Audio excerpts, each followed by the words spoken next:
Now, please give a warm welcome to Mallory Gish, who is our next story.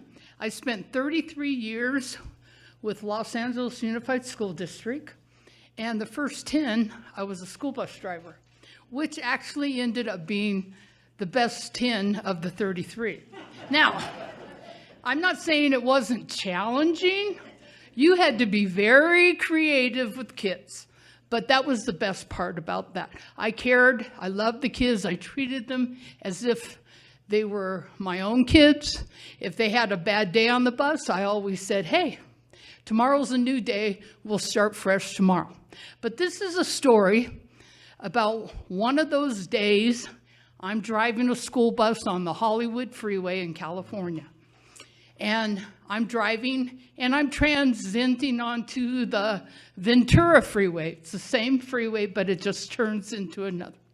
So I'm heading towards Encino, California, to my school for the afternoon. The school I was going to was called Lanai Elementary. The school gets out at 2:20.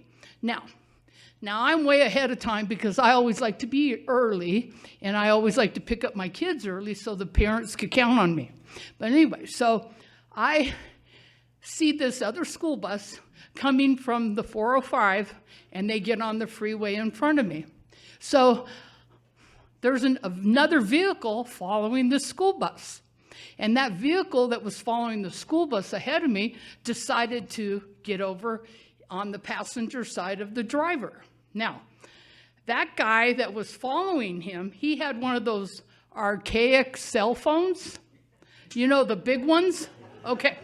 And he keeps looking up and he's talking to somebody, and that's when no one had cell phones back then, but the ones that had it had a lot of money, and it wasn't illegal at that time. So he's on the cell phone, and the driver of the school bus, I'm like, something's wrong with this guy.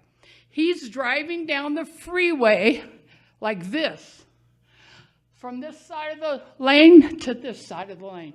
He keeps going back and forth, and I'm like, whoa. So I backed up, like my following distance. Something's wrong with this driver. So they exited Havenhurst. I exited Havenhurst. I'm like, interesting. Okay, so they make a left on Havenhurst. I make a left on Havenhurst. They cross Ventura Boulevard. I crossed Ventura. I said, oh, this driver must be going to Lanai Elementary. I said, okay. So we get up all the way up the canyon is Lanai Elementary. So Lanai Elementary has two service roads. The bottom service road is for the parents to pick up their kids. The top service road is like a horseshoe. It circles around, and that's where the buses would come in and park bumper to bumper. So I observed this driver that was ahead of me. He pulls into that service road, and he climbs up on the curb.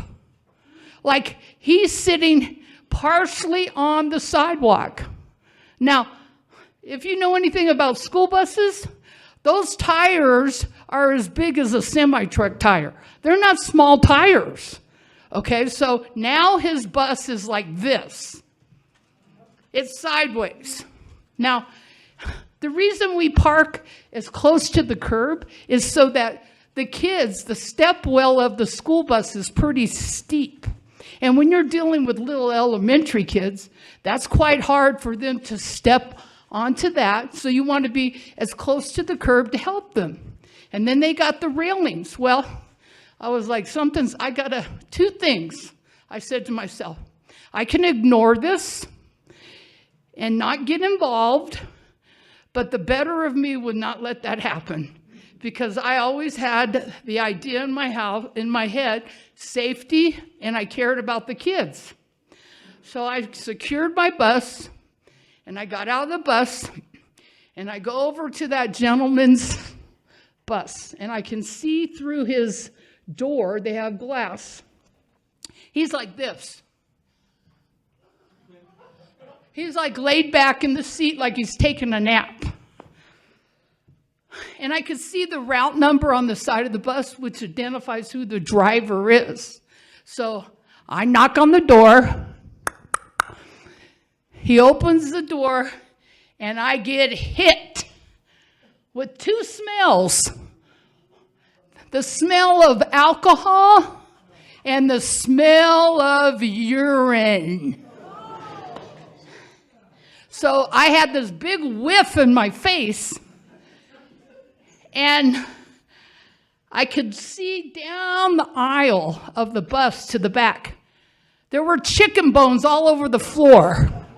So in my mind, I said, oh, this guy's driving down the freeway, eating his chicken, flipping the bones behind him. And I said, oh, he's trying to eat some food so he doesn't seem as intoxicated when he drives the kids.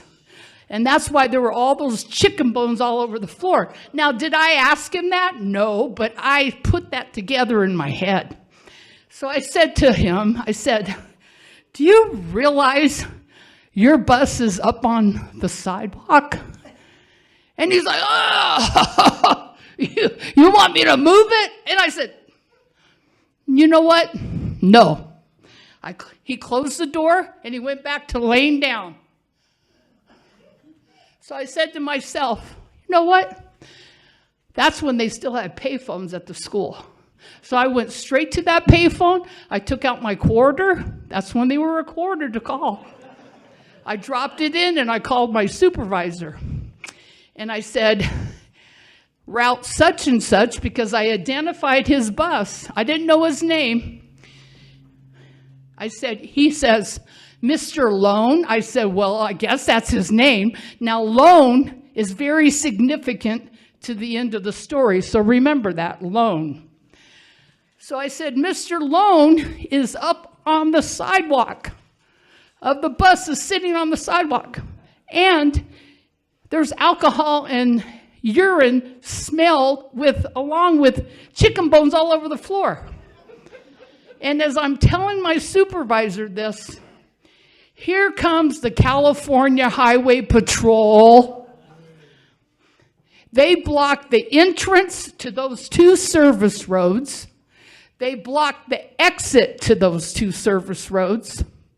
Pretty soon there's a helicopter flying over. And then there's like a lot of helicopters because, you know, those police scanners. Pretty soon everybody's up trying to see what's going on. And that guy on the bottom service road is talking to the officers.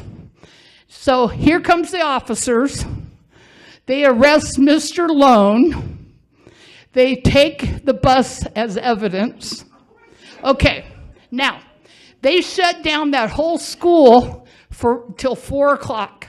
Now, you have to understand, parents, and that's a 2-lane road going up the canyon. So that was like, the traffic was unreal. Like, I'm not kidding, it was backed up for miles, up the canyon and down the canyon. And then with all that police activity and everything. Anyway, so we got out of there around 4. Now we're going to fast forward 9 months. The trial of Mr. Lone. It's covered in the newspaper, everything. I know you're not going to believe this next part. Because you know what this guy did? He had 9 aliases. 9 aliases. And you're thinking, that's impossible. Well, as a school bus driver, you're given a temporary 180-day, which is 6 months. It's called a California Special Passenger Driving Certificate. It's temporary. It's good for 6 months. That means you're allowed to drive kids on a temporary certificate until your permanent comes in. And that never happened for Mr. Lone. He never got his permanent. So when it got to the 6 months, he would leave and go to another bus company. And he just kept hopping bus companies. This went on for about 4 years. Anyway, all of those aliases Mr. Loan, these names kind of rhyme. Mr. Loan, Mr. Sloan, Mr. Holmes. I can only name about 3 of them that stuck with me. So anyway, so Mr. Loan was put in prison over that whole thing.